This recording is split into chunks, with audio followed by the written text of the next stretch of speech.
Hi guys, my name is Lauren and welcome back to my channel. Again, sorry for the weird lighting, but it is really fucking dreary outside. So my ring light is turned all the hell the way up. Also, my laptop broke and it had all my notes on it, so I will be holding on my iPad so I can keep track of what I read. This is my July wrap up. Yeah, I said July. I know, I'm filming my August one after this, but yeah. I know, I'm late. Are you surprised? Are you? I'm sorry. First book I finished in the month of July was Master of the Mountain by Cherise Sinclair. I was on this power exchange kick, and power exchange is just another way of saying BDSM. So I was on this BDSM romance novel kick. I was attempting to find good BDSM romance and still so far fail.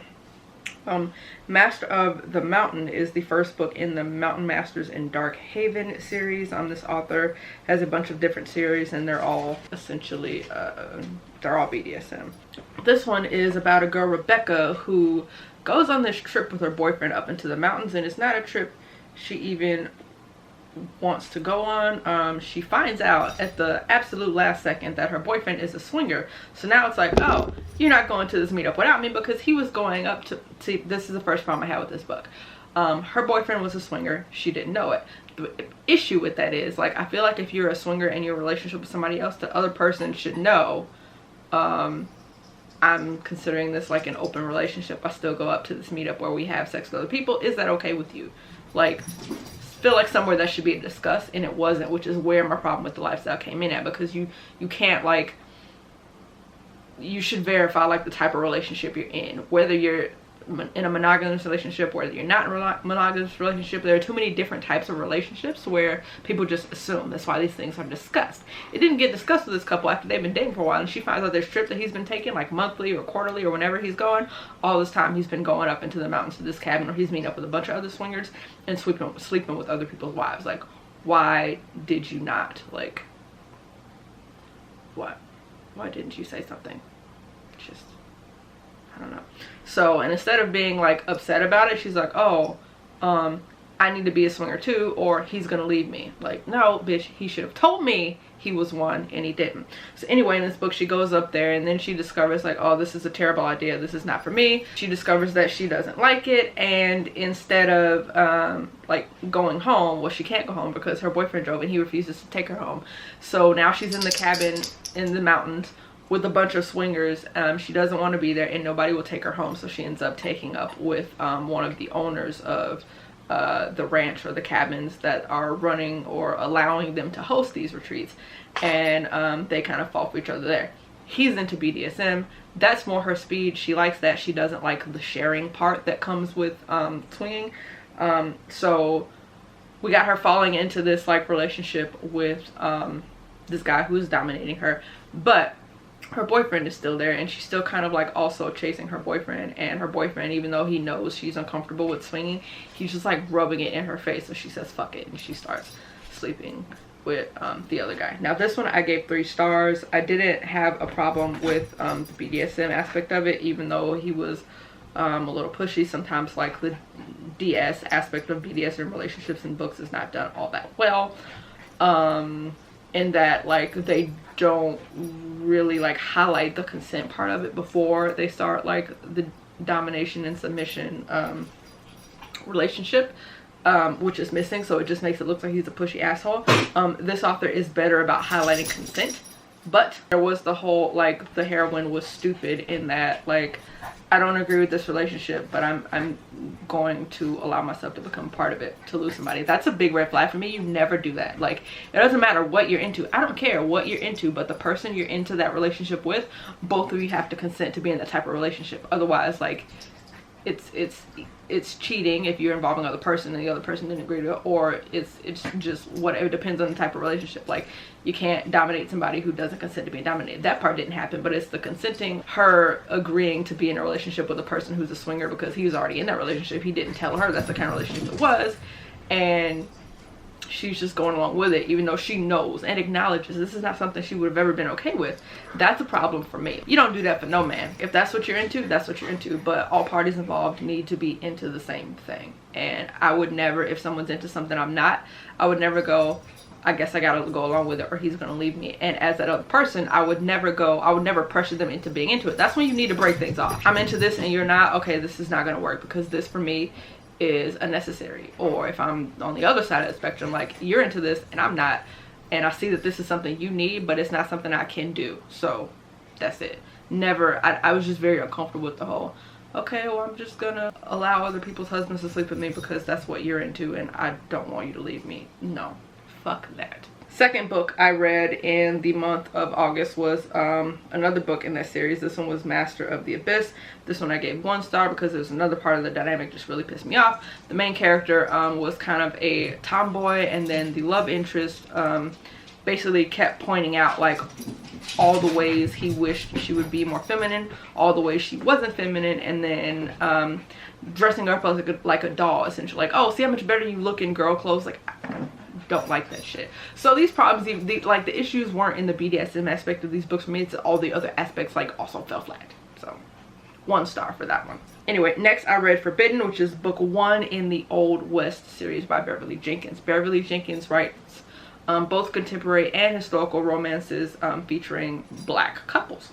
Ryan is the son of a slave and a slave owner, so he is half white. He is also white passing. So he decides, like, after the war, he comes back, there's nothing left of the plantation he grew up on, and he has no desire to stay there anyway. All he wants is his sister. He can't find her, so he decides to live as white passing, basically because he's tired of white people having their foot on his neck. He goes and he makes a whole life for himself. He develops quite a bit of money. His partner knows, his work partner, not his romantic partner, his partner knows that he is not fully white, but he's not a racist. He doesn't give a shit, but he helps him keep his secret.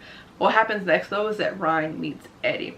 Eddie is a black woman. She's a free black woman, but she basically is trying to make a better life for herself as well. She comes to this territory, this town, because she wants her own business. Like, she can cook. She wants to one day have her own restaurant, but it's not possible in the town that she lives in. So she packs up everything she has, every cent, every belonging, and travels cross country. On the way, however, to her destination, she is, we'll say, mugged and left to die in the desert. And Ryan and his partner are on their way back, and they're in a covered buggy, and they find her and rescue her. Over the course of this, Ryan is developing feelings for her, and in the story thereafter, when they interact a lot more, she is like, I'm not having this in this, like, this day and age, me be with a white man. That's dangerous for both of us, and you're also a very entitled prick, and this is just not gonna work. She doesn't know he's black, and he is acting essentially like an entitled businessman who can just take whatever and do whatever he wants. And she's like, yeah, no, on top of all the crap that's gonna come with that, I'm not ready for it, and you're also not willing to sacrifice that to be with me, so no. But the more they interact, the more Ryan is like, maybe living as a black person and dealing with all the shit that comes with that, like, for you, it's worth it. So it was a story that deals with obviously race and color in a time just after slavery where things are very, very still toxic and violent. And it also deals, it gives a look at people who are white passing in that time and what it meant to be white passing, why they chose to be white passing, and basically turn their back on their culture, as well as what happens when people find out that you weren't white when you were essentially like rubbing elbows with them the whole time.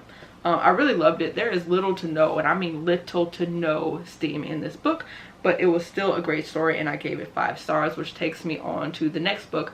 I skipped book 2 and read book 3, and book 3 involved one of Eddie's nieces, and this one is called Tempest. In Tempest, Reagan Carmichael, like her aunt did so long ago, is looking for adventure. She's looking for change. She's looking for something new. So she signs up to be a mail order bride, and she goes out on this journey west to meet her husband. Along the way, her carriage is robbed, and when a second group, shortly after they run the first one off, descends upon them, she shoots because she's like, nah, fuck this shit. But it's actually a rescue group, and she ends up shooting her future husband, who is a very cantankerous old fucker.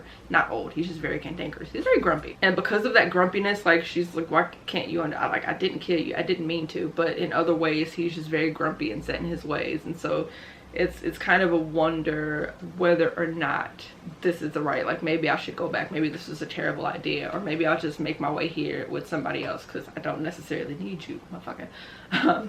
This one is more steamier than the first book, and I also gave it 5 stars. It's still not explicit or anything, like don't go thinking that, but there are sex scenes in this book, whereas I don't think there were any in the last book. Is very fade to black. This one there are actual sex scenes, but don't go thinking it's going to be anything explicit. So if you like romance and you're trying to avoid explicit, try the series. Beverly Jenkins writes amazing stories. The historical accuracy is on point, and there's always something new that I learned reading her historical romances, because so little is taught in schools about like black culture back then except for slavery. Like you don't know about like successful black people who were cowboys and doctors and other things in these all black towns. You hear very little about that, but the research that went into these, because you can, at the end of the book she always tells you what story, like what character, what person in real life her characters were based off of, and there's always like always a great teaching point with these as well. But I love Beverly Jenkins, so books of hers that you can check out. I also gave this one 5 stars. Next up, I read Sapphire Flames, which is the 4th book in the Hidden Legacy series by Ilona Andrews. This is the first book, however, that is not centered on Nevada and Rogan. It is centered on Catalina. This one I got as an arc. I think the actual book just came out recently in August. I gave it 5 stars. Let me tell you why. So this book has Catalina as a main character. Catalina is the next oldest sister under Nevada. If you know anything about the Hidden Legacy series, the series takes place in a dystopian Houston, where it's very kind of soap opera-y, but instead of there being like old money, like families with old money, they're families with old magic, and it has a very like, if you ever watch Dallas, that kind of a thing. There's a lot of house warfare, a lot of like back and forth, as there are with families with old money, but instead of it being a business thing, it's with power, with magic involved, as well as with business. Nevada, in the first 3 books, she was a private detective, and we saw her kind of start taking cases to help her family out, and in this one they have now been made into a house of their own, whereas before they were not. And so now we see kind of Catalina taking over as the house leader and trying to separate herself from Nevada and Rogan and their reputation, and build a reputation of their own, because they're gonna have to stand on their own 2 feet. I really enjoyed this book because Catalina's story is told with a younger voice. The other heroines in the Ilona Andrews series, they're also like old souls, and they're also very like stab first, shoot first, like ask questions later, like I see you as a threat, like I'm coming out swinging.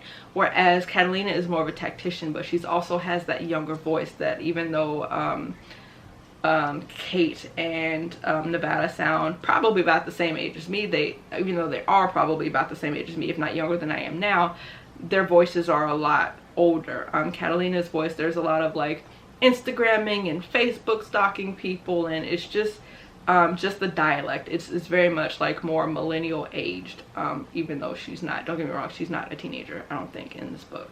I really enjoyed it. There were some things I did not like, for instance, the love interest. Whereas Ilona Andrews' other series, I tend to like their love interests almost immediately, and I'm like, oh, I want to see how this is gonna play out. Like, he's kind of a dick, but I like this character. In this one, Alejandro, he was kind of a dick, in that he very much was trying to make Catalina sit at the kids' table all the time and keep her in the dark. Like, Curran tried that shit for just a little bit and it didn't work, but it was very quickly in the first book that he realized, oh, I can't do this, because Kate was very quick to like use a show of power to show him like, not gonna work. With this one, Catalina just kept being sidelined, and it was with very like integral parts of the thing that she was investigating, and he kept a lot of it like secret from her. It was like, oh, little kid, don't worry about it, this has nothing to do with you, this is bigger than you, like just go, like, I don't know, buy dresses or cook or whatever bitches do. And it was very fucking frustrating, but I still, like, it took very little away from the story for me, because always the stories are incredible on top of the characters being incredible. So still a 5-star read for me. So if you like Ilona Andrews, you should definitely check this one out. Or if you like urban fantasy as well, because it's urban fantasy. Next, I read Ice Cream Lover by Jackie Lowe. This is a book that I read that counts toward my Year of the Asian Reading Challenge. It's a contemporary romance about a character who was screwed over by his ex-fiance in a way that left it so he very much just fucking hates ice cream now. He can't eat the shit at all. She wrote kind of a self-help book that was essentially very ridiculous, and so of course that means a lot of people just went fucking ham for it. And in that book, she talks about like finding your inner ice cream sandwich, and she likened him to someone that like tried to melt her sandwich. Like he just shit all over her sandwich. He was a party pooper, he was a hater, he was just a stick in the mud. Like he squished her spirit, essentially, is what she was getting at with the melted my ice cream sandwich bit. But because so many people like went completely ham for this book, he's just like, I can't even fucking stomach ice cream anymore. So of course the woman that he starts to fall for owns and runs an ice cream shop, and he meets her when he's taking his niece for ice cream. He is a very grumpy fucker, and she is very bubbly and happy unicorny, and just to see their relationship and see them fall together, it's very cute in the way that it was done. I definitely recommended it. I'm pretty sure I gave it 5 stars. Next up, I was on a binge at this point looking for Asian authors. I found The Takeover Effect, which is book 1 in the Singh family by Nisha Sharma.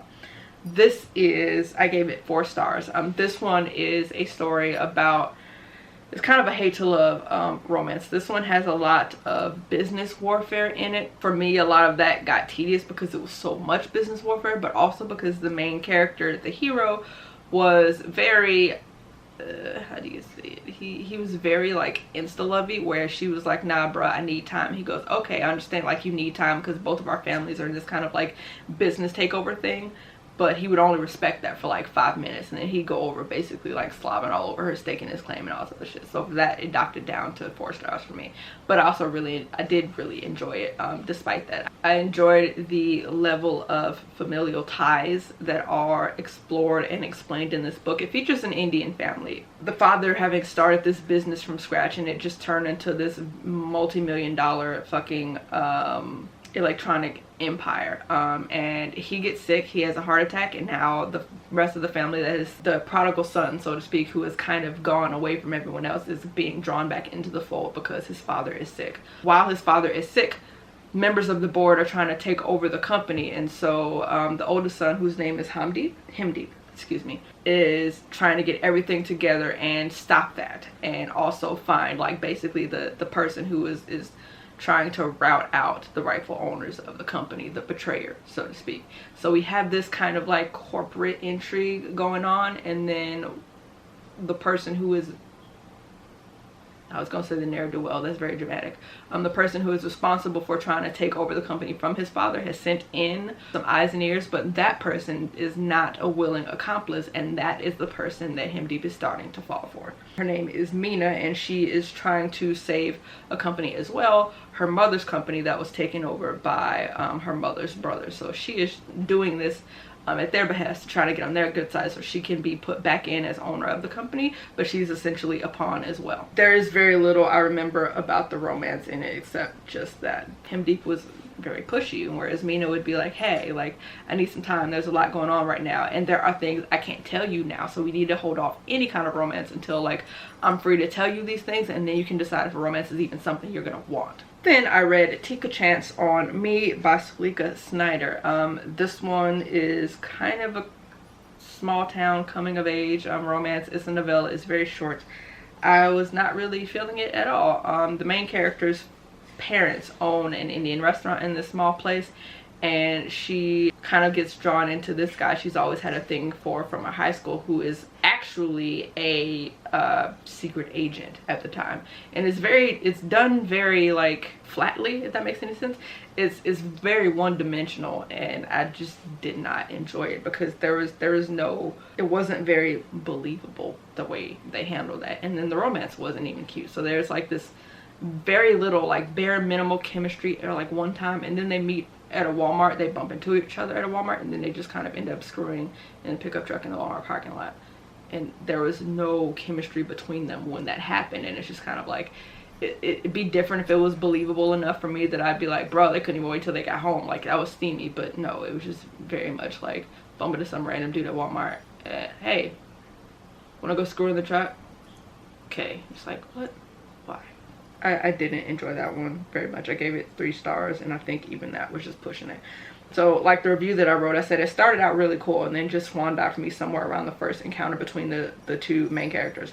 There's little to no tension between them the entire story, but especially in that first encounter. They met up and then fell into bed together, in the back of this pickup truck in the Walmart parking lot, and this had this air of like, why not? which is all well and good for the characters, but it did nothing to get the readers emotionally invested. Then came Ty's job, which is just, it was supposed to complicate things, being the secret agent thing, but the complications were very superficial. At one point he asked her, after the big twist of the story, like, why me, why now, knowing what you do, why would you want to risk everything for me? Like, why want me, knowing all this? And she literally says, but she says essentially it's because you're hot. It's like, you see what I mean? Like, there's no, everything is very superficial. There's no emotional investment anywhere in there, and that was very fucking frustrating for me. Next up, I got an arc of Faker from NetGalley, so I read that. It is by Sarah Smith. This one features a Filipino-American main character with a European-American love interest. Actually, I think he was just white American. I don't think he was like from Europe. I don't know. Whatever. At any rate, she's a person of color. He is not. Amy Echeverria is a professional faker. She has to be to survive survive as one of the few female employees at Nuts and Bolts. So this is a hate to love story, which the main character works in this power tools company, and the love interest works in the office across from hers, and he is just very much like standoffish. He treats her like shit right from the get-go. Everyone talked about how nice he was, how great it was going to be, and she was very excited to have a non-douchey coworker, because all of her coworkers are basically fucking asshole dude bros. But then as soon as he meets her, he's just like very blatant in his dislike for her, and she doesn't know why. I gave this story 4 stars. It was very cute. I did enjoy the hate to love aspect of it. It did kind of follow a script like The Hating Game did, in which there is this, they work in an office, they dislike each other for whatever reason. It's not really obvious why the hero actually doesn't dislike her, but it just appears that way. And so by the time he starts trying to be nice, she's just like, fuck off. But then they ended up having to work together on this project, and in the midst of that, she gets sick and he ends up helping to take care of her. So like I said, very, very similar to The Hating Game in that aspect. But this one was a 4-star read for me. I still really enjoyed it. I can't get into too much of it because spoilers, but I will be likely reviewing this book closer to release date, which is October 8th. So that will be coming up soon. Keep an eye out for that. Next up, I have Empire of Sand by Tasha Surrey. This is actually an arc that was sent to me by Orbit shortly before release date, November of last year, and I did not get to it. So let me just tell you what it's about, and then I can kick myself for failing to read this book for so long, because I listened to people who said it was boring, but I really enjoyed this fucking story. The Amarthi are outcast nomads descended of I can't speak English. The Amarthi are outcasts, nomads descended from desert spirits. They are coveted and persecuted throughout the empire for the power in their blood. Mare is the illegitimate daughter of an imperial governor and an exiled Amarthi mother she can barely remember, but whose face and magic she has inherited. When her power comes to the attention of the emperor's most feared mystics, she must use every ounce of will, subtlety, and power she possesses to resist their cruel agenda. And should she fail, the gods themselves may awaken their vengeance. So this one is a desert fantasy, obviously written by an Asian author, so that also counts for my Year of the Asian Reading Challenge. But what I did not know is that there was romance in that book, and though it has a slow pacing, like the character, I really enjoyed the characters, and I really enjoyed like the world building and the story building that was happening, even though it's not action. So if you're looking for a fantasy that's like pow pow pow pow pow, things happening, kind of like in Children of Blood and Bone, it's not that. But if you enjoy fantasy, because you enjoy if you enjoy fantasy also where you enjoy like world building, where you enjoy the character development, this is one that has a lot of character development and world building in it, and I really enjoyed it. Action wise, there was not a lot, yes, but everything was like building up to the story, and it was not in a way that I didn't enjoy. Like, I really liked it. Also, like I said, the romance. Y'all didn't tell me it was a romance in this book, because it's not like in the back of the book, it's not really talked about that there's a romance in this book. So it was like this slow burn kind of a romance between two characters who are trapped in the same shitty situation. And I also love that they didn't take an opportunity for that to just like make it insta love, because they're trapped in the same horrible situation. But it was very slow burn. It was very swoony. I'm like, why in the fuck did nobody tell me that was in this book? Y'all, I fucking love this book, and the second one's due to come out soon, and I cannot fucking wait. Like I said, this book released November of last year, and I'm just now reading it in July. I'm real mad at myself for that. Real mad. But yeah, I was so here for that romance. y'all wrong for not telling me. Next up, I read, sorry, I got my Goodreads group here because I wrote them all down, but I wrote that down when I could remember all the character names and shit, so I'm actually pulling them up on Goodreads. Next up, I read Not the Girl You Marry by Andy Christopher. This is also a book that I got an ARC of on NetGalley. This one releases in November 12th of this year, and I fucking love this book. So this one is kind of a deconstructed, gender bent 10 things, how to lose a guy in 10 days. And so the how to lose a guy in 10 days like storyline is nothing less like just mind-blowing, but what I really enjoyed about it was the fucking characters in this book. And the reason being is that the main female character, the narrative, she sounds like everything like me. So this is one of the first books that I read, and I'll get into later when I do my August wrap up how Christina C. Jones also writes with this kind of like no holds bar style. And before that I read this one, and Andy Christopher writes with that same kind of like I'm a female who says fuck a lot, whatever, like it's very uncensored. And I love that because it makes me more comfortable in my writing voice, because when I write I tend to find myself like toning it down, pulling it back, but she writes how she talks, and that's one thing that I was terrified to do, because you know everybody's like, you're not very lady, like why do you cuss so much, why do you say this so much? And the narrative was very that, and I fucking love it. It was also fucking hilarious, but I just again love how no holds bar, like it just made me feel more open, more comfortable in the way that I am and in my writing, and I just like a million thanks for that shit. And then it just got like reinforced by Christina C. Jones, who her characters speak the same way, and I'm just like, oh my god, yes, thank you, finally my voice. I love it. But in any rate, the main character Jack Nolan is a journalist who is very unlucky in love. Like it's not that he is a bad person, it's almost just like he's too nice of a person, and women don't stay with him for whatever reason. So in the midst of that, he's also he works for this company where he's writing basically all these fluff articles, and he wants to write a piece of real journalism, but before his editor will let him do that, he has to write a piece about basically how to lose a woman quickly. But of course the woman that he meets and is actually seems a little interested in him, he doesn't want to get rid of, but he has to for work. Hannah is an event planner. She's extremely successful, and like I said, she is very blunt, she is very no holds barred. She's got a little bit of a mouth on her. I fucking love this character so much, because like I just explained to you why, so I won't get into it again. She is planning to show her boss that she can handle taking on like bigger weddings, because basically for her company she's an event planner, but she handles the party stuff. She's the fun girl. She's the beer and strippers and peanuts, and she's that girl. Like they are they are afraid because of how brusque she is and how like very anti like happily ever after she seems to be or appears to be. Her boss is like kind of like makes this cocky kind of asshole remark where like, I don't know why you want to be the front runner for this particular wedding when everybody knows you're more of like the bachelor party type of event planner. But tell you what, you prove to me that you can prove to me that you can actually get a guy to stick around, I'll let you run the wedding. So we have Jack, who's trying to run her off, and Hannah, who usually would just say fuck you like the first time they fuck up, like me, trying to hold on to him. So she takes a lot of bullshit, but in taking a lot of that bullshit, she sees like she gets to know him better and sees that like you don't always have to run people off the first time you piss them off. And like trying to hold on to someone for the sake of her job, like she deals with him trying to get rid of her, and it's actually a good one because she's getting to learn the real him. So he's doing all these asshole things, but he's still being himself, he's still being nice, he's still being careful and attentive and all these things with her, and she's not really used to that. She's used to people who essentially tell her that she's too fucking much, and he doesn't feel that way, but he kind of like is fucking up and trying to get rid of her by being a real person, or being like not nice and kind and showing her who he really is in between doing the stupid stuff. So she deals with the stupid shit because she can see like underneath that he's still a good person. So of course they fall in love. That all gets cleared up later, but I'm not going to get too much into it because spoilers. But again, this is a 5-star read, and it comes out, what did I say, in October? It comes out November 12th, so be looking for a real review closer to that date.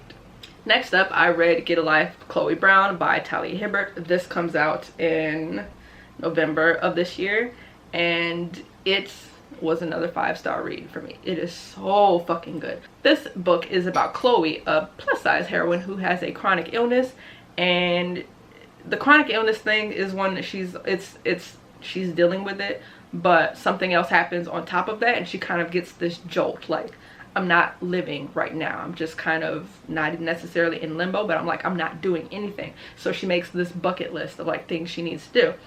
For instance, like enjoy a drunken night out, ride a motorcycle, go camping, have meaningless but thoroughly enjoyable sex, travel the world with nothing but hand luggage, and do something bad. There are things that she could not do or thought or felt that she could not do because of her illnesses and just because of who she is. But she's decided that enough is enough. So she moves out of her wealthy family's estate where they were essentially coddling her and into a flat of her own. And that's where she meets Red, the building super, who is not coddling her.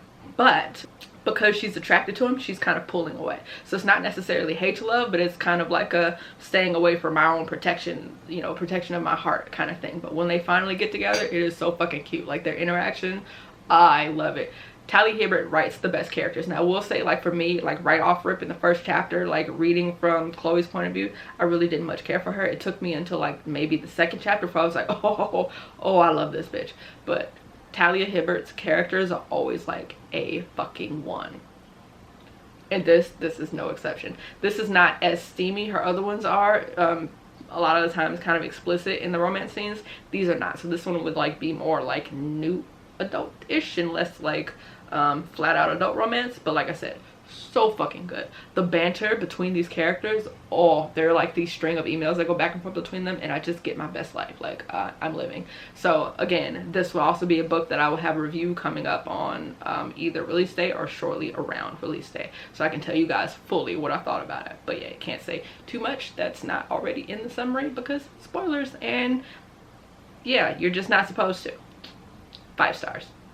So Get Alive, Chloe Brown was the last book that I read in the month of July, and then I started Mythathon, and that wrap up I will be doing later. But yeah, those are the books that I read. If you guys have read any of these books, and if so, what did you think? Any of them you're just like hell no, or did you like any of them that I just felt kind of meh about? Let me know down in the description box. Thanks for watching this video, and I will catch you guys later. Bye.